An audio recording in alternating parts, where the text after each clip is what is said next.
What's up guys, in this video I'm going to show you how I hand cut rear windshields without taking a blade to the car. This method is called the Sharpie method. You want to place a very bright light in the rear deck so you can see where your cut will need to be.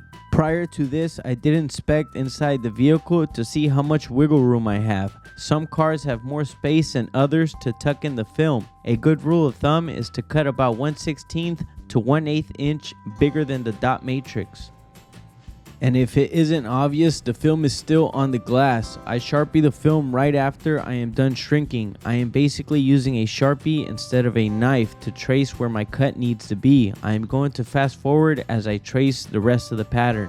The reason I do this is to avoid scratching a customer's car. No matter how good you are or how many years you have in the industry, accidents do happen. I want to take this time to remind you guys to like this video, and if you have made it this far into the course, thank you for your support. If you do have any questions, make sure to drop a comment below. I will have some useful links in the description below, so make sure to check that out as well. Once you are done tracing, this is what it should look like, a clear outline of your pattern. I like to use the silver thick Sharpie, makes the line more visible in my opinion.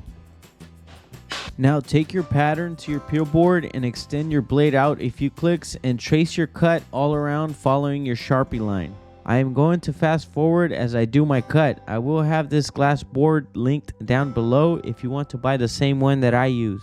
Another reason I use this method is to have a super accurate pattern. My plotter can cut this pattern, but I noticed they would all be slightly too big and would make installation a little bit harder.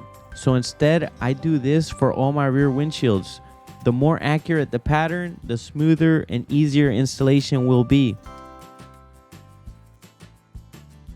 Dispose of the excess film, and now you have a perfect pattern ready to be installed. Thank you for watching, and make sure to follow the course step by step, and I'll see you at the next tutorial.